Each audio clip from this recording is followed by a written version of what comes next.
Olá, amigos! Estamos felizes aqui na TV Cresce, canal 8, para tratar de um tema muito relevante, que é o planejamento sucessório e o direito de família, que está sempre presente nas transações imobiliárias, isso no quadro Direitos e Obrigações dos Corretores de Imóveis.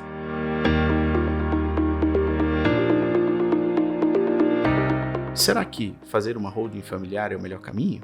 Um testamento? Vamos descobrir hoje. E trouxemos para tanto um grande especialista no segmento, meu amigo Arthur Starling. Grande especialista, e é uma honra para a gente tê-lo aqui conosco para partilhar os seus conhecimentos, a sua formação e a sua história com o mercado imobiliário e todos os telespectadores da TV Cresce Canal 8. Arthur, muito obrigado por estar aqui. É uma honra ter você conosco e seguramente o público vai gostar muito e vai se utilizar muito dos aprendizados que terão a partir da sua fala. Muito obrigado, Arthur. Eu que agradeço, Diego, a oportunidade de falar com você e também com os telespectadores que, não tenho dúvida, vão crescer, trazer um conhecimento técnico que vai ajudar muito os corretores a identificar oportunidades de negócio para eles. Bacana, Arthur. Arthur, para que as pessoas conheçam um pouco mais da pessoa, porque aqui a gente valoriza o profissional, mas essencialmente a pessoa.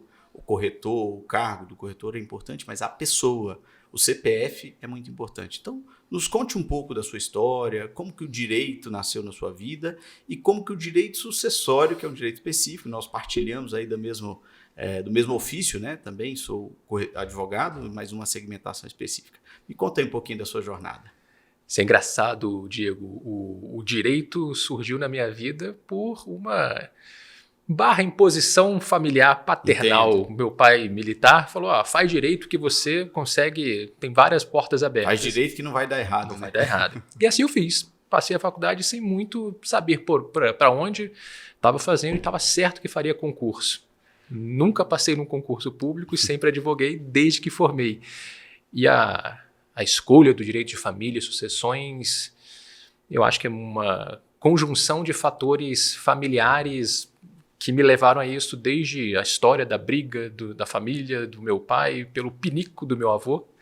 E brigaram pelo pinico, mas não pelo Rolex. Não acredito que seja verdadeiro o Rolex, Mas brigaram pelo pinico e isso me acabou me levando a gostar da matéria e muitos anos depois estou eu aqui especialista em direito de família, sucessões e planejamento sucessório. Eu sou imobiliarista, Sou corretor de imóveis e me dedico muito ao direito imobiliário.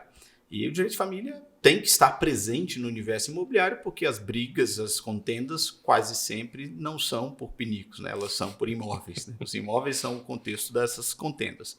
Então, o bom corretor de imóveis, ele tem que dominar os princípios do direito de família. Ele não precisa ter o conhecimento, mas ele tem que ter uma compreensão macro e ter bons parceiros, bons mentores nesse segmento, Pelo menos saber identificar o momento pelo qual passa o cliente e apresentar início de solução. Óbvio que, não sendo um profissional do direito como você ele não vai resolver, mas ele sabe identificar e conversar com o cliente e às vezes até com o advogado, sabendo, temos um caminho para seguir. Então, é interessante entender um pouco de regime de bens de casamento, o que acontece na partilha do imóvel, o imóvel financiado, o imóvel já foi quitado, para que também acalme o cliente e diga, olha, na pior das hipóteses, o seu caminho parece ser esse, mas converse com um profissional qualificado que vai poder lhe orientar. E entregar essa importância de ter uma assessoria jurídica especializada para esse momento.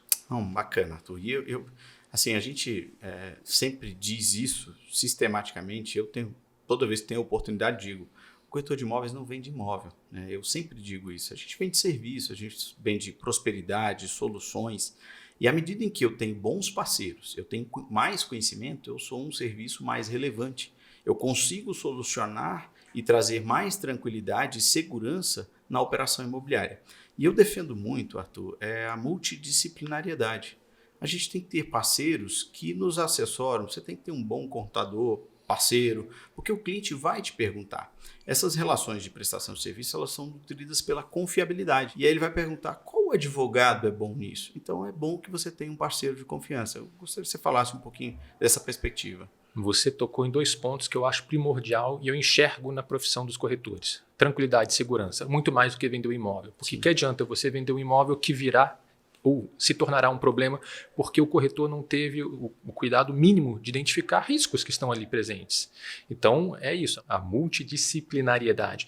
Você vai ter que entender um pouquinho de contabilidade, ler uma certidão de ônus, entender a história e mapear riscos para que aquele cliente ou siga adiante ou você tome os cuidados agora no contrato para evitar os riscos. Esta é uma boa função de um corretor. Um bom corretor saberá fazer isso. Talvez não sozinho, mas ele terá o parceiro que ele vai chamar, putz, doutor fulano, meu parceiro, me ajuda aqui que eu identifiquei que tem um risco, é isso mesmo, e você entrega algo de mais valor para o cliente, que sem dúvida vai exigir. Assim como nós, advogados, temos que ter um conhecimento mais amplo também.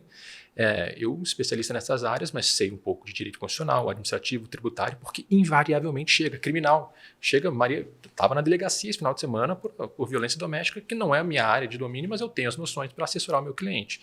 No que eu preciso mais aprofundado, tenho meus parceiros também. Então, é brilhante. Parcerias sempre. Não, e assim, ninguém tem o monopólio do conhecimento, né? Por mais que você seja bom, você não vai dominar todas as competências. Se pretender fazer isso, você fará mal cada uma delas, né? Eu acredito muito na figura do ultra especialista, e o ultra especialista vai conversando com outras pessoas. E voltando para o que a gente disse no começo, às vezes o CPF é mais importante. Quando a gente produz um planejamento, uma estruturação, você está pensando na tranquilidade e na paz. Você está pensando em mitigar contendas. Você imagina quantos irmãos deixaram de falar um com o outro porque não teve um diálogo franco sobre as coisas? Quantos casais que, ao se divorciarem, viraram inimigos por conta de contendas bobas, porque existe uma certa objetividade. Eu até brinco às vezes, né? As pessoas querem discutir a lei, o resultado é inexoravelmente o mesmo, aquele que está na lei. Ou, se você quiser resultado diferente, você tem que fazer um acordo, que aí você, com um acordo, com o direito disponível, pode abrir mão de determinadas coisas. Mas se for na briga, o resultado é sempre 2 mais 2 vai dar 4. Claro que vai ter um caminho mais curto ou mais longo, mas é esse. Então, eu acho que esse trabalho da curadoria, da vontade das pessoas e da tranquilidade, da paz é muito mais forte do que a prestação de serviço em si. Você está preocupado com a pessoa, né? Isso é uma característica interessante e cada vez mais valorizada do profissional. No escritório, aqui, no Direito de Família, a gente coloca um primeiro atendimento com um psicólogo, nós temos parcerias com consultora de realinhamento profissional pessoal, temos cuidado até de aromaterapia da pessoa ir lá e cuidar disso, porque eu estou cuidando do ser humano para que ele possa ter tranquilidade de seguir no divórcio, seguir com a perda do ente e lidar com a disputa judicial que está acontecendo e, invariavelmente, as disputas existem porque são pessoas machucadas, magoadas por algum momento passado, achando que o resultado e a lei lhes favorece, como você disse. Inexoravelmente o resultado será o mesmo. A divisão, tal qual prevê a lei, porque não houve o planejamento. Algo cuidadosamente planejado antes para já deixar dissipadas essas dores. A não ser que entre aí um bom negociador que vai compor acordos com benefícios, abrindo mão de algumas partes, ganhando de outro lado em ambos os lados. E aí é possível. E um bom profissional, seja dos corretores quanto aqui de advogados, deve entender de negociação para saber fechar e levar os acordos adiante. Perfeito, Arthur. E você sabe que o que me imbuiu também fazer o direito era um sonho desde sempre, né? Assim, esteve presente na minha vida, mas essa sinergia de atividades me levou para o direito imobiliário, mas leva a outras parcerias, porque você imagina, o cliente, o herdeiro, pegando o exemplo do herdeiro, ele vai procurar alguém para vender. Ele não sabe que existe ali a SAESINE que tem que declarar depois na matrícula. O afã agora como que eu realizo isso em dinheiro, né? Cadê o meu quinhão, vamos falar assim? Então, normalmente, ele procura, antes de procurar o advogado, ele procura alguém que possa vender. Então, esse profissional tem que ter a capacidade e a tranquilidade de dizer o seu imóvel não está pronto para vender. O seu imóvel precisa passar por um estágio inicial antes de eu anunciá-lo. E aí, por isso, você tem que ter bons parceiros. O mesmo acontece com bens pertencentes a menores. É muito comum que as pessoas entregam o bem a uma pessoa para vender, sendo pertencente ao menor, e somente após encontrar o comprador é que ele vai buscar a autorização judicial, às vezes depois de celebrada a promessa de compra e venda. Isso gera problema, porque não tem alguém especializado que pode dar um controle e faz pelo resultado, pela grana. Não é, você tem que fazer pelas pessoas, porque um negócio ele termina e outro precisará continuar. Então o seu nome, a sua credibilidade precisa perpassar os negócios, né? Perfeito. E aí entra até para quem está assistindo, o conhecimento que é trazido aqui pela TV Cresce é importantíssimo, né? Você, em quadros como o de hoje, que nós vamos responder algumas questões sucessórias e de família, mas o corretor sabendo disso, olha o agregado de valor. Você será lembrado novamente numa futura venda ou numa nova compra. Não há outra opção senão aquele que lhe assessorou bem, que lhe evitou riscos, né?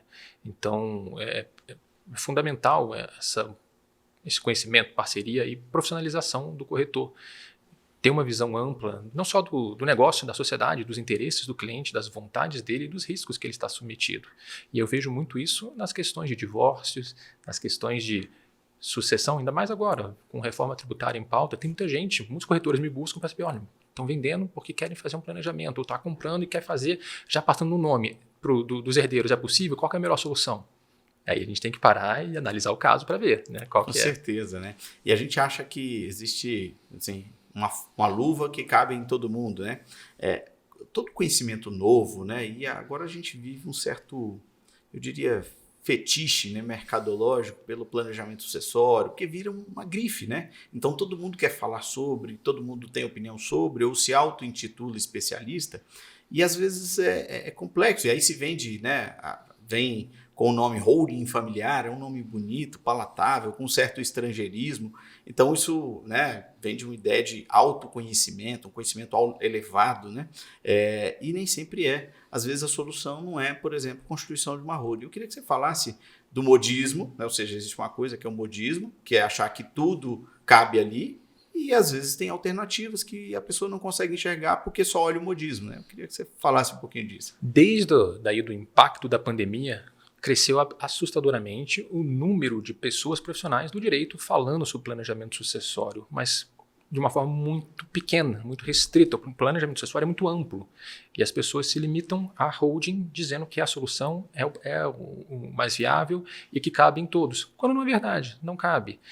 Tem que se entender que a holding é uma criação de uma empresa com atividade empresarial, contabilidade, emissão de nota fiscal, para que tenha os benefícios de que se advém dela e não crie problemas futuros, porque há uma fiscalização cada vez maior sobre essa estratégia, uma vez que você acaba diminuindo o pagamento de impostos frente a inventário, e o Estado olha com uma lupa muito grande. E se você só vender a holding, fiz o contrato social, coloquei, acabou meu trabalho, não antevendo os problemas futuros, essa família vai ter um custo altíssimo do que se ela tivesse feito talvez uma doação direta para os filhos com alguns encargos, com algumas cláusulas, ou só colocar, fazer um testamento talvez fosse uma solução mais segura, traria mais tranquilidade do que criar uma holding pelo ego que a pessoa tem, né? E tem cliente que chega para mim, eu quero uma holding, quando eu vejo, atendi semana passada, no seu caso não é de holding, pense em fazer uma doação para os seus filhos colocando alguns encargos que vai ser melhor para o senhor.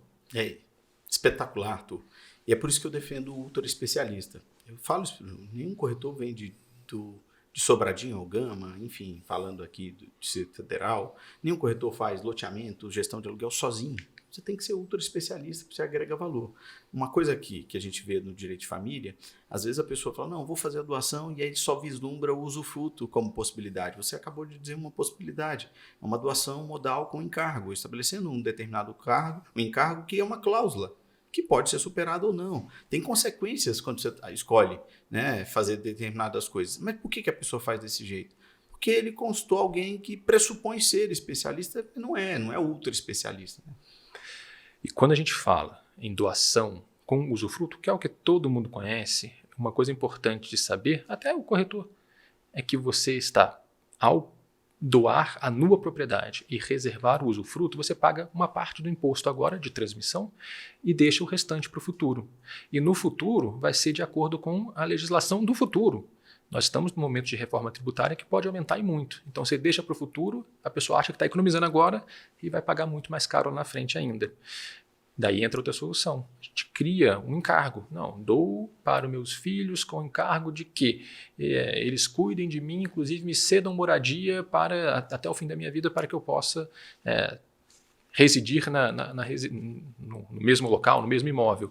Daí uma solução que você já doa a propriedade plena, mas tem alguns encargos seus ali, ficando fixo. Ele pode vender, de fato pode. Mas quem vai comprar com esse encargo vitalício que você vai morar ali, instituir o direito real de moradia ali, Você fica para sempre, até vitalício ali, né? Tal como o cônjuge sobrevivente tem, se é o imóvel destinado à moradia, existem coisas que você pode fazer sem necessariamente onerar naquilo que é a resposta mais óbvia, né? Você tem uma resposta óbvia, não, vamos reservar o usufruto. E é isso que é a profundidade do especialista, porque ele antevê problemas. Você fala da reforma tributária e é um fato, haverá um deslocamento do foco tributário. Hoje muito presente na relação consumo e agora com uma tendência da relação serviço-patrimônio sucessório, que não é, isso é uma tendência mundo também. Os Estados Unidos já passou por isso há algum tempo, né? Por isso você tem tantos filantropos lá, por isso muitas pessoas fazem, é uma lógica tributária um pouco diferente, né? Por isso tem essa discussão de, será que eu deixo todo o patrimônio, né? Você vê os bilionários doando os seus bens ali, você acha, poxa vida, isso aqui é ruim. São filosofias de vida diferentes, ninguém está lá brigando pela sobrevivência, não é um instinto primitivo de comer, né? Não, já são outros valores e um amadurecimento social diferente, né? Está fazendo mais do que comer. E fato, o que o Arthur colocou aqui deve ser algo a ser colocado na mente, porque haverá sim uma mudança. Não sei se agora imediatamente, mas em breve isso deve acontecer, né? E quando acontecer, a gente tem praticamente uma certeza nós não temos, mas praticamente a certeza pelas declarações do presidente, do ministro, de que haverá um aumento do imposto sobre herança e doação.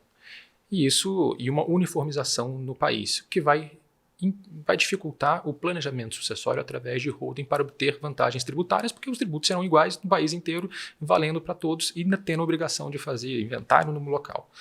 Mas o que isso nos traz de oportunidade? Pensar de outros negócios, que inclusive o corretor pode identificar, olha, você já sabe que isso aqui você não tem mais essa possibilidade, mas você pode pensar no seguro de vida.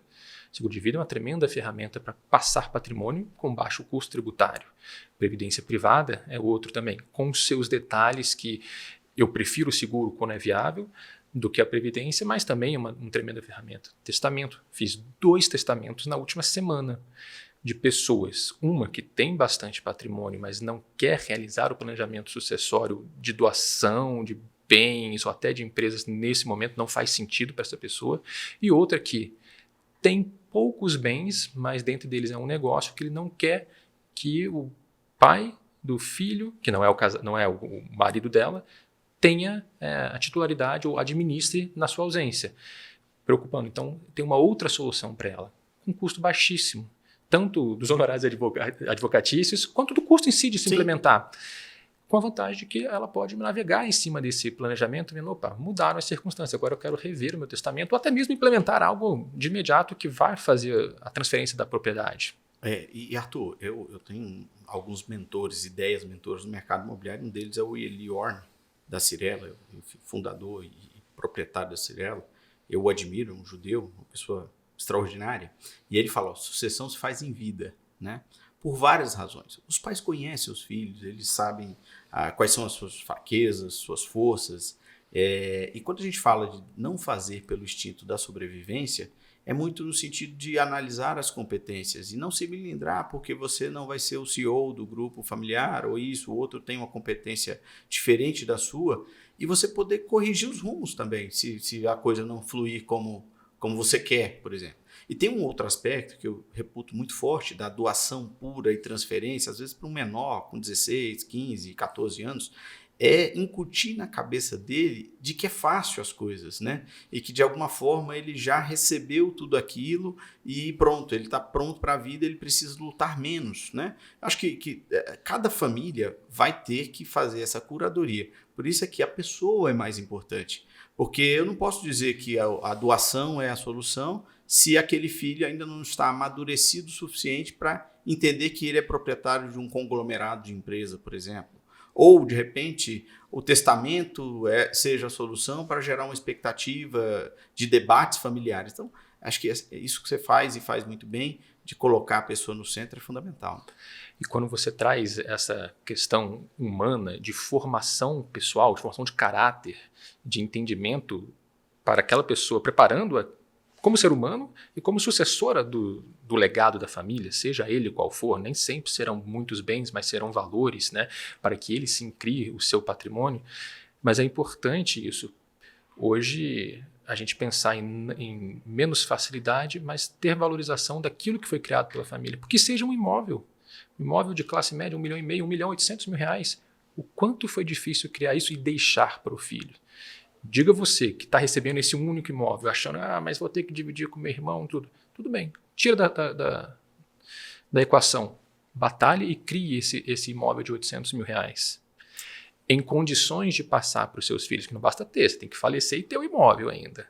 Assim, não é uma coisa simples. E isso eu acho que é importante, você planejar em vida. Porque se você não fizer a sua sucessão em vida, podendo ver o que é melhor para os seus filhos, ela será feita pela lei. E a lei é absolutamente diferente do caráter dos seus filhos. Quem ajudou, não importa, né? Não importa. Ela é absolutamente fria. Vai ser igual, não importando se aquele filho te abandonou durante a vida, você tem um ressentimento e gostaria que isso fosse respeitado, mas não será, porque você não fez isso em vida.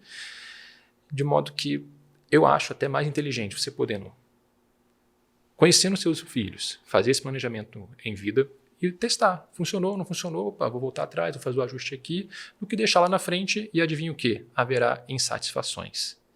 Ninguém ficará satisfeito. O preterido, aliás, o preferido, a preferição por um sempre gera a preterição por outro, que traz mágoas, né? Sim. Então faça isso em vida, converse com eles, explique. Talvez você dissipe esses problemas e a gente consiga aquela paz e a união familiar, porque o inventário cria verdadeiros inimigos dentro da família.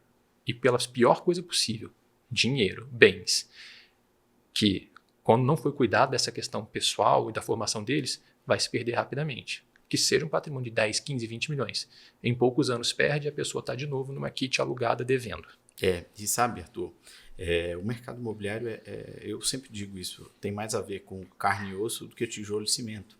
Você precisa entender de gente, as pessoas precisam entender que você realmente está preocupado em dar soluções para as demandas de vida que elas te apresentam. E às vezes o profissional imobiliário dedicado, ele atendeu uma família por anos. E ele foi gestor dos bens, como gestão de aluguéis, que é muito comum, a relação ser muito duradoura, e de repente ele é obrigado, ou ele se vê na posição de opinar do como fazer, porque a relação imobiliária é uma relação de confiabilidade, e você se torna amigo dos seus clientes, e ele vai te perguntar, por isso que é importante você, profissional imobiliário, saber dessas coisas, para pelo menos dar um norte, dizer, olha, talvez eu não domine todas as competências, mas eu já vi isso acontecer várias vezes, então por esse caminho pode ser melhor. No direito de família tem um instituto que eu acho genial, que é o legado, né? Ou seja, o legado ele é mais forte do que a herança porque pressupõe esse valor existencial, ou seja, existe uma intencionalidade, existe algo assim. E aí eu trago para o conceito mais filosófico, que você falou muito bem, foram anos de vida de alguém ali se dedicando para chegar. Quantas histórias brilhantes que a pessoa saiu de um interior, desbravou o mundo e de repente ele construiu um império e a irresponsabilidade ou a falta, a displicência, o excesso de abundância relativiza esse esforço, né? Então eu acho que a sucessão tem muito a ver com isso também. E eu não estou falando de império. Às vezes o legado é a sua casa que você pagou em 30 anos financiada, né? Então, não posso banalizar isso, porque não raro o imóvel é a maior aquisição da vida de alguém, entendeu? E isso me deu um gancho aqui. O corretor, inclusive neste imóvel financiado, pode ter um fator primordial, orientando o cliente. Está financiando um seguro prestamista. Se você falecer, este imóvel será quitado e será transmitido para os seus herdeiros, ao invés de que eles tenham que assumir as prestações, terem que pagar o advogado para fazer o inventário, ter que pagar o imposto. Olha quanto você já onera aquela família. Um simples conhecimento amplo.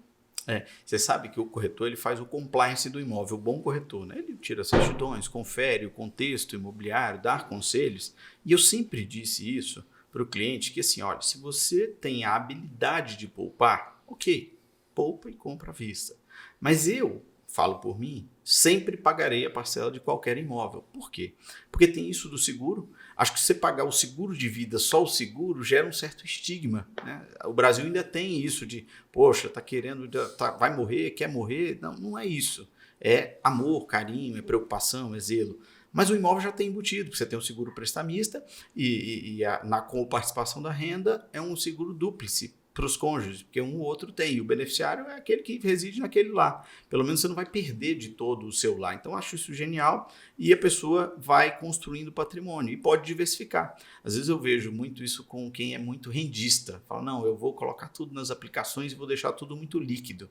É um problema também, porque a liquidez ela é mais fácil de gerar problema, né? Ou seja, está mais disponível e é mais fácil de ruir. Tudo que é líquido escorre, se não bem condicionado, né? Então, você vê que as matérias se interligam. Às vezes, o planejamento sucessório é comprar um imóvel financiado, pensar no futuro.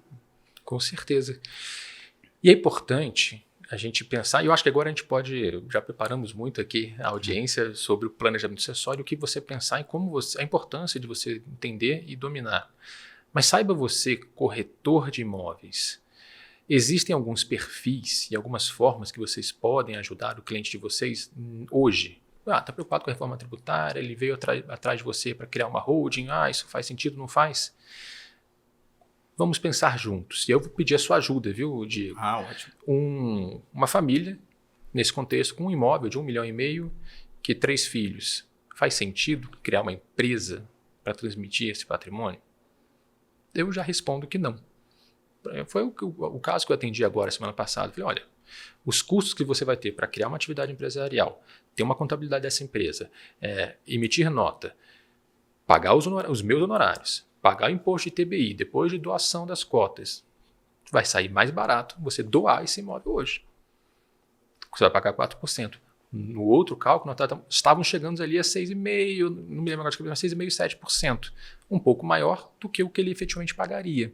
Então, olha, a não ser que, não, eu tenho uma situação que causa preocupação de tentarem alcançar o meu patrimônio, então para mim faz sentido criar uma blindagem, vou colocar muito entre aspas aqui, né? Uma proteção, uma camada de proteção no patrimônio familiar, pensando em problemas futuros que podem ocorrer, mesmo sendo um custo talvez superior hoje. Ok, aí é um contexto que faz sentido para aquela família. Então já fica aí, né? Uma forma de vocês identificarem patrimônios. Hoje eu entendo, de até 5 milhões talvez não faça sentido criar uma holding. A partir daí já começa a fazer bastante sentido desde que haja uma atividade econômica, isso é muito importante. E especialmente se for patrimônios menores, mas que seja fruto de locação de bens, que a gente consegue uma redução, e isso para o corretor é importante saber. Bens locados dentro da empresa, da holding, pagam menos imposto de renda do que na pessoa física. No geral, né? Se a pessoa física pagar 27,5%, alíquota efetiva, na holding você diminui isso para 14,53%, no médio e longo prazo vale a pena. Mas aí depende. A pessoa paga 27,5% ou ela é isenta de imposto de renda? Temos que analisar. Não, e isso é perfeito, Arthur, porque assim, é como eu falei, para cada dor, uma solução. Não existe solução genérica, por isso é consultoria.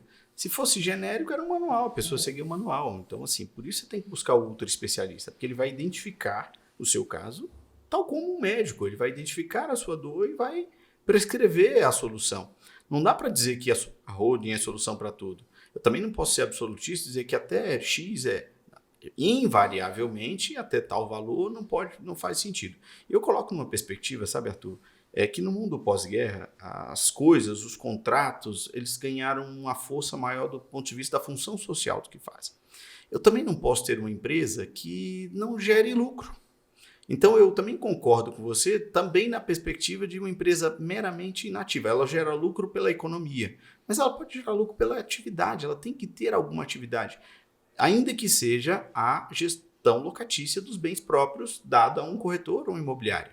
E ele tem que entender que aquilo vai gerar um certo empreendedorismo. Não é saudável para a estrutura de consumo e de sociedade no universo do capitalismo que as empresas sejam cada vez menos ativas, né? Ou seja, então, senão a gente vai aumentar um sem número de empresas que só tem o CNPJ, mas de empresa essencialmente não tem. Por isso que eu não gosto desse fetiche absoluto de tudo é holding, tudo é holding. Não, eu acho que você tem que ter essa vocação da atividade e a atividade pode também gerar. Não há problema nenhum você ter uma empresa que seja mais passiva para você, enfim, organizar o seu patrimônio. Mas eu penso que a empresa ela é vocacionada para empreender e dar resultados. Tanto é assim que o entendimento jurisprudencial é muito assertivo nesse sentido. Os benefícios tributários que tem para a criação de de empresas e a integralização de bens imóveis dentro do capital social é para aquelas empresas que efetivamente têm atividade econômica, porque gera emprego, gera movimentação da economia e pressupõe uma série de benesses para a sociedade. Tributos, empregos, etc. O que não acontece nas empresas inertes, que antigamente funcionavam, aquelas que não têm nenhuma atividade. Hoje, o melhor entendimento de quem trabalha com isso e da jurisprudência é de que, olha, se você não tem atividade, você vai ser autuado por fraude, fraude ao fisco, porque você não está fazendo uma elisão fiscal, um planejamento fiscal, você está fazendo uma evasão, você está evitando pagamentos futuros usando uma artimanha legal. E aí não entende-se que não é viável. Daí porque muitas vezes a gente segue por outros caminhos. Como eu te falei, doação de bens. E a doação de bens parece simples, mas tem um universo enorme. Sim. Doação com reserva de usufruto, doação com encargos, doação, enfim, uma série de questões. Ou então uma doação direta, simples, sem nenhum tipo de condicionante mais raro para aquelas famílias margarina, né, de propaganda, que vai funcionar. E em alguns casos funciona. Sim. A gente tem que saber ler isso. E tem outros casos, né? Semana passada eu conversei com uma corretora amiga que me perguntou, olha, tem muitos clientes querendo vender o imóvel pensando na sucessão, que não querem passar por inventário, e tem alguns comprando e já querem saber, eu compro o meu nome, eu compro o nome dos meus filhos, o que significa isso? E aí eu fui pensando com ela nas soluções, explicando, né? Para que ela saiba, e ela é uma corretora que já está atenta, né? Esperta, saiba orientar nessas quesitos para os clientes. Não, e assim... A relevância do profissional vai elevando a partir do momento em que ele vai trazendo mais soluções. Deixa de ser um mero aperto de mão, né, do comprar e o vender, para fazer uma análise de vida. Porque determinadas decisões, quando bem tomadas, repercutem para toda a vida de uma pessoa. Né? Não é só qual imóvel comprar, é como comprar, né? Em que circunstância. E essa questão de... as pessoas mais idosas, assim, elas têm essa preocupação mais premente, ficam mais presentes na mente deles. Mas, às vezes, a expectativa de vida no Brasil subiu muito. E a pessoa, às vezes, está muito jovem do ponto de vista da sociedade hoje, mas ainda pensa na sociedade lá atrás. E aí, quando começa a chegar ali dos 60, 60, ele já começa a pensar nisso. E eu digo, olha, você pode viver mais 30 anos.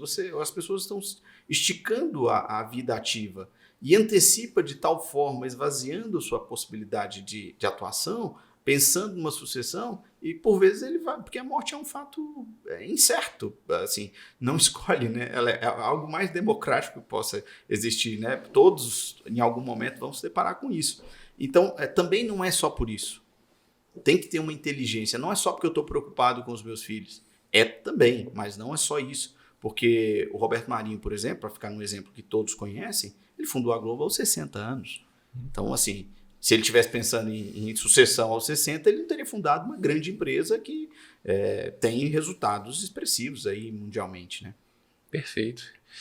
E dentro desse contexto, a gente pode pensar muito em como o corretor pode ajudar, né? Sim, sim. E eu vejo muito claro, você está vendendo um imóvel da pessoa. Nossa, eu estou vendendo porque... E ela vai, você vira a pessoa conversa com você, né? Ou é bom o corretor também buscar informações, porque vê o que mais você pode ajudar. Estou vendendo porque eu estou preocupado com a minha sucessão, tá? Porque vai ficar caro, eu já quero fazer isso. Opa! Você sabendo que o seguro de vida não entra em inventário, não paga imposto, não paga honorários advocatícios, você já pode sugerir. Claro que você não vai fazer isso sozinho, você tem que ter um parceiro que vai lhe ajudar. Ou então uma previdência privada. Estou com um caso aqui com um senhor de 99 anos, fez uma previdência privada de 1.750.000 para a esposa de 84, que ela está recebendo esse valor. Então, veja, um belo de um planejamento que não sei quem orientou, acho que ninguém, mas que não passa inventário, não paga imposto, não paga honorários advocatícios e dá uma tremenda solução para a família.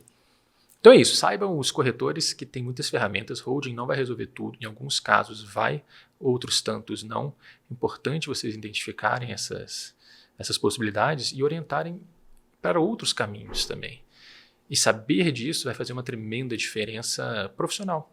Você está cuidando muito mais do que só no negócio e receber o dinheiro, a comissão. Né? Você está preocupado genuinamente, você vai receber a sua comissão. Claro. Mas além disso, você vai explicar, olha, cara, você já pensou o que você vai fazer com esse dinheiro? Reforma tributária, tem uma solução para isso. Você está vendendo, está comprando? Cara, você já pensou, você está com quantos anos? Mas faz sentido já colocar no nome dos filhos? Conversa com alguém. Você já está planejando a sucessão em nome dos filhos para que, comprando um imóvel no nome dos filhos, já pensando na sucessão e já fazendo um planejamento, evitando algum encargo. Às vezes, não, eu estou colocando todo o meu dinheiro nesse imóvel, não tenho mais condições. Opa, um alertazinho do profissional. Opa, então você não quer conversar com alguém que pode orientar, talvez você faça isso agora. Claro, vai ter um custinho a mais, vai pagar um imposto de doação, se fizer dentro das 4 linhas, né? Certinho. Mas você garante que não haverá um aumento do imposto futuro em questão de inventário. E mais ainda, né? Assim, vender serviço, e nós todos o fazemos, né, o corretor de imóveis, o advogado, como que você agrega valor? Quando você vende um carro, você pode colocar, ele tem um som, ele tem um ar-condicionado, ele tem isso. Mas quando você vai agregar valor ao serviço, acrescendo competências. Por isso eu digo, você imobiliarista, e aí eu falo para quem tem grandes imobiliárias, não basta ter um advogado especialista no direito imobiliário. Às vezes você tem que ter um parceiro, um contrato com um advogado especialista no direito sucessório, porque ele vai agregar valor na sua operação. Aquela pessoa confia em você, ele vai ouvir de um especialista e você vai ser o conduto para essa ponte entre um e outro. Isso gera negócios também, porque à medida em que eu passo para o Arthur uma hipótese de planejamento sucessório e essa família em algum momento vai vender esse bem e é uma relação de reciprocidade em que todos ganham. E eu falo que o universo imobiliário é o universo da prosperidade. Você sabe que o símbolo da nossa profissão, Arthur, é o colibri, né? O colibri é um beija-flor, né? E o beija-flor, quando chega à casa das pessoas, ele é um sinal auspicioso de uma coisa positiva, né? Que chegou uma energia boa, né? Algo bom. E que há um bom presságio de coisas boas para acontecer. E eu penso que o corretor ele tem que ser essa figura. Quando chegar na casa de alguém, ele tem que ser um sinal de prosperidade. Ele tem que ser algo que indica coisas boas a ser realizada ali. Porque eu tenho uma coisa para mim que ninguém compra imóvel olhando para o passado.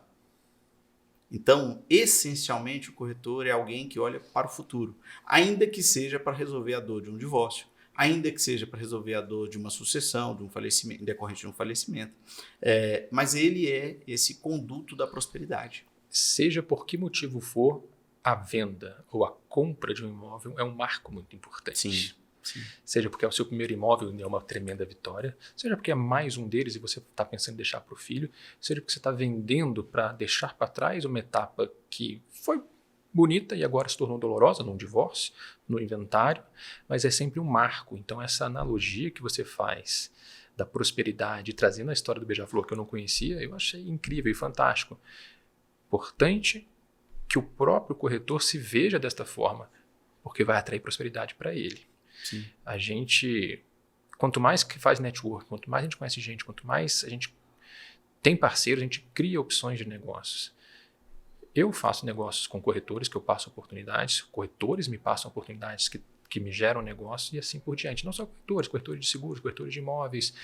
Invariavelmente, estou num divórcio agora, vendendo uma fazenda.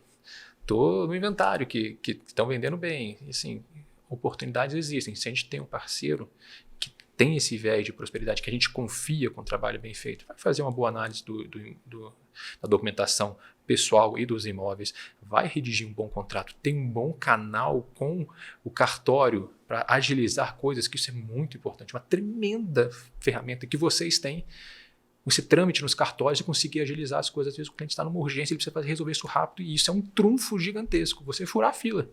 Por mais que eu fale isso aí entre aspas, né? Não é furar a fila, mas conseguir... saber os caminhos, né, mais fluidos, né?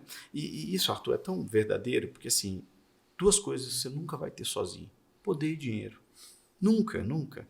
Então essa troca constante da mesma forma em que pode surgir um planejamento sucessório numa relação contratual de um contrato imobiliário, pode surgir também no contrato de advocatício. Então, essa reciprocidade.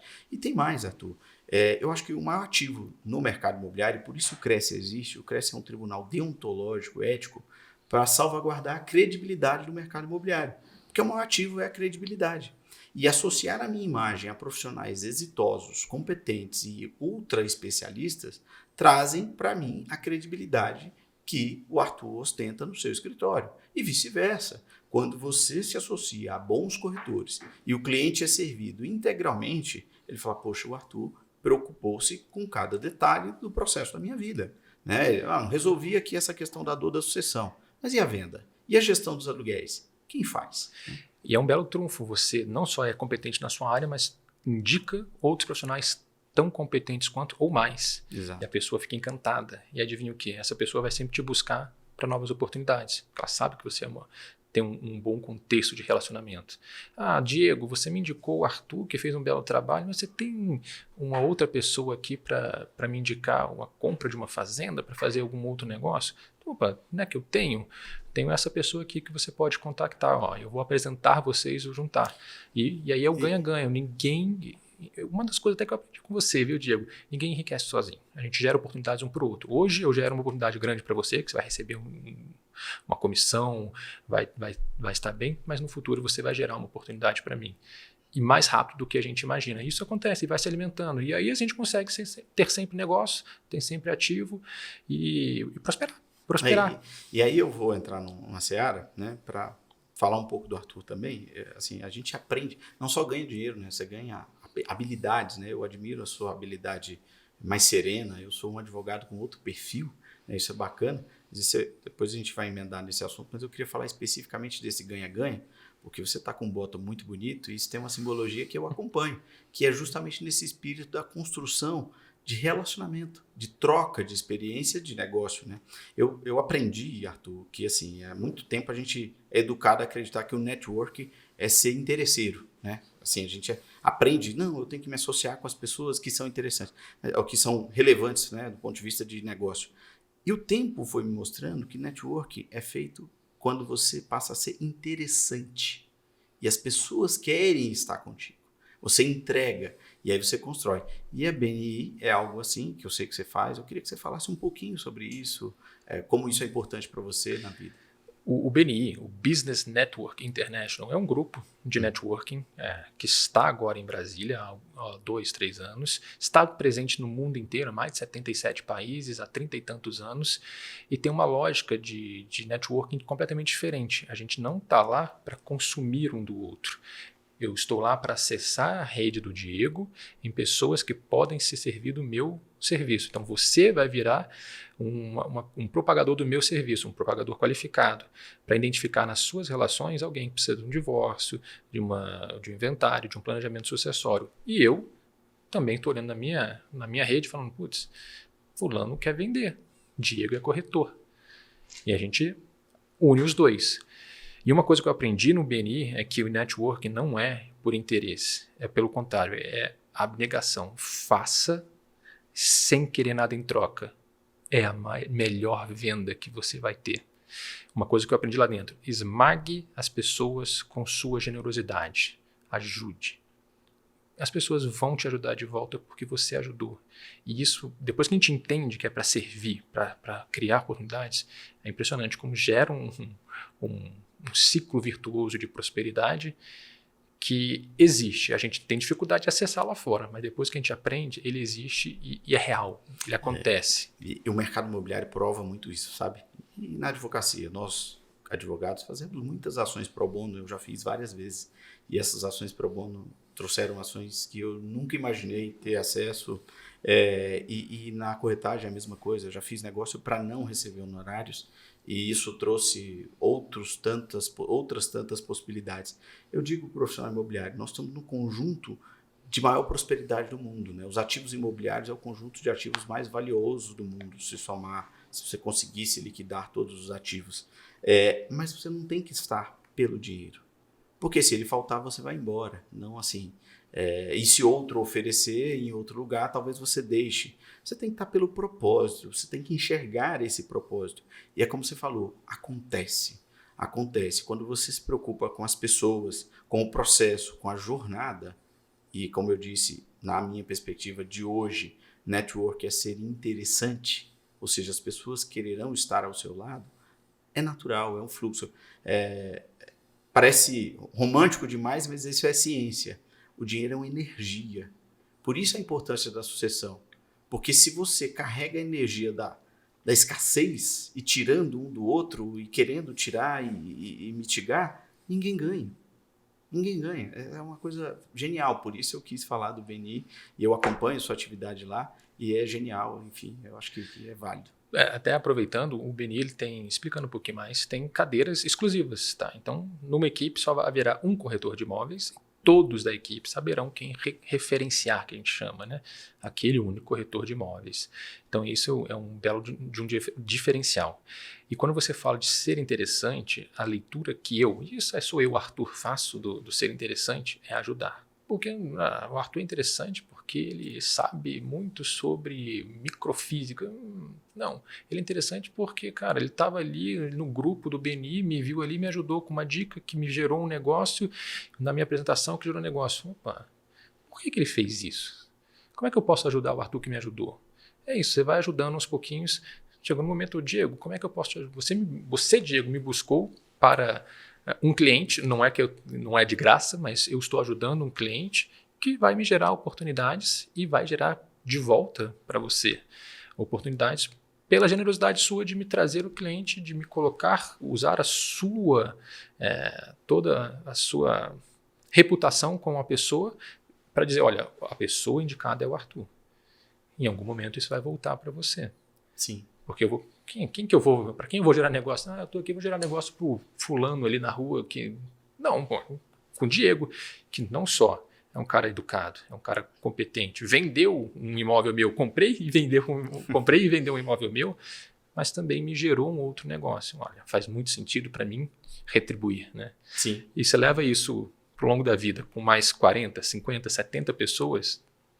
Tá aí a sua rede de relacionamentos para gerar negócio. E alguém pode estar perguntando, mas por que você está falando desse tipo de coisa no planejamento sucessório? Se as pessoas carregarem consigo esse sentimento, talvez terão menos contenda numa sucessão, no inventário. A consensualidade vai estar mais presente. Tem uma dinâmica de grupo que fala assim, daria-se $100 para as pessoas que estão segurando um balão para cada um que terminasse com o balão intacto. E aí as pessoas cuidaram de querer furar o balão do outro. Mas não precisava. Bastaria cada um ficar com o seu balão. Ao término do prazo estabelecido, todos ganhariam $100.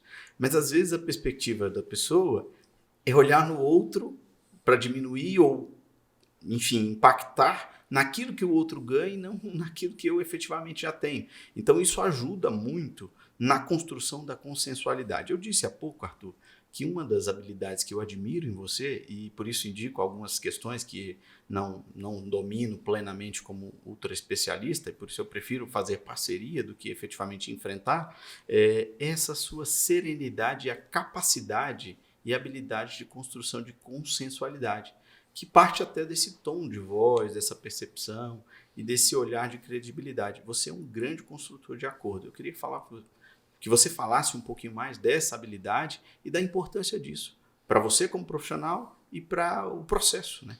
Eu vou começar falando sobre a importância para mim como profissional. Isso me encurta recebimento de honorários. Em vez de eu ficar litigando por 10, 15, 20 anos, que eu provavelmente nem vivo estarei. Bom, estarei vivo, mas talvez não querendo mais atuar, né? Que sim, mas eu recebo isso antes. Uma negociação de um inventário que dure 6 meses, 1 ano, 1 ano e meio, 2 anos, para mim é super rápido e exitosa.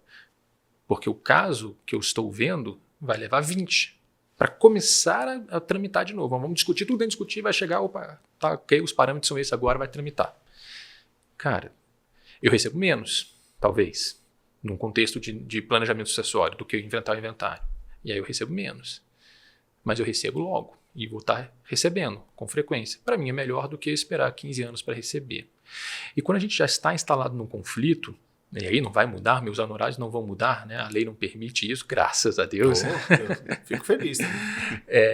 A gente encurta, trazendo uma solução para a família, encurta a dor delas, ajuda eles a enxergar um outro caminho e, obviamente, eu estou me ajudando, porque eu também não preciso ficar ligado a esse processo durante 15, 20 anos. Ele vai se encerrar em 2, 3, 4 anos. Também um grande sucesso. E eu comecei a perceber isso quando eu fui entrando na área, quando eu fui me especializando cada vez mais na área de sucessões, eu descobri o planejamento sucessório e falei, nossa, Sucessões, como é que eu posso ajudar as pessoas sem esperar morrer? Vamos planejar a sucessão. Como é que a gente faz isso? A gente entrega o estudo, entrega benefícios e ajuda eles a comporem, entre eles na família, os acordos. E por que não pegar essa informação de aprender a negociar e levar para o divórcio, levar para a disputa de guarda, levar para o inventário litigioso que está agora, criando soluções? Sempre funciona? Não.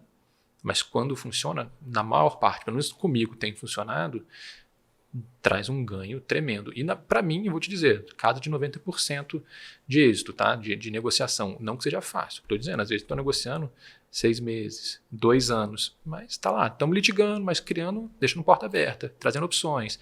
Eventualmente a pessoa entende, opa, faz sentido agora vir para a negociação. A porta de meu lado está sempre aberta.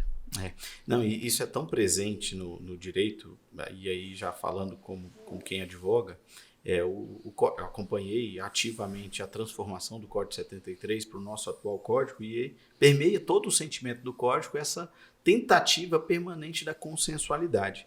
Eu tenho outro perfil para consensualidade, ali é mais matemático e pragmático do ponto de vista de número, e porque eu não tenho essa habilidade mais de tom de voz. Eu acho que fazer acordos, eu acho que por isso você tem que ter parceiros, porque às vezes um tem uma habilidade, o outro tem outra.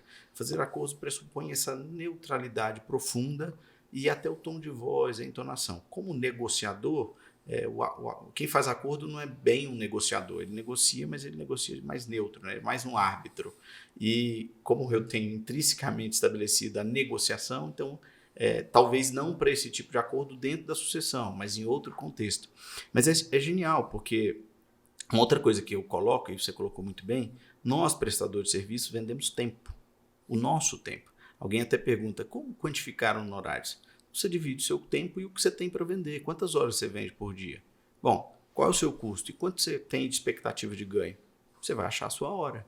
Então é por aí, começa por aí. Então você não vai ter dificuldade nenhuma de quantificar. E se eu antecipo a quantidade de horas que eu ia dedicar naquilo para um volume menor, eu estou disponível para o outro processo. Então eu acho genial a questão do acordo, está sempre presente no dia a dia a consensualidade, mas eu ressalto essa sua habilidade, que ela é destacável, e eu em algum momento pensei em você em uma dada situação que eu falei, essa é a pessoa. Essa é a pessoa que vai construir esse acordo e acho que está para sair um acordo, bom acordo aí. Em breve vai ficar disponível as horas do Arthur para outra pessoa que vai contratá-lo. Então é isso. Com essas palavras, Arthur, eu queria abrir para você, para as considerações finais, já externando que foi uma honra ter você aqui. Eu tenho certeza que pela densidade da sua compreensão, a gente não consegue esgotar os temas, são temas muito profundos, mas a gente espera poder trazer o Arthur outras oportunidades, poder contar com essa habilidade aqui na ambiência do Cresce. A gente tem investido muito na formação continuada. Eu acho que o processo de valorização do corretor de imóveis é entregando valor para ele. E entregar valor é entregar competências e habilidades. E essa é a missão da TV Cresce, trazer conteúdo relevante, de densidade, para que você se forme cada vez melhor e que entregue isso à sociedade. Então eu queria que você fizesse suas considerações finais, já externando esse agradecimento e estendendo o convite para outras circunstâncias que seguramente vai contribuir para o mercado imobiliário.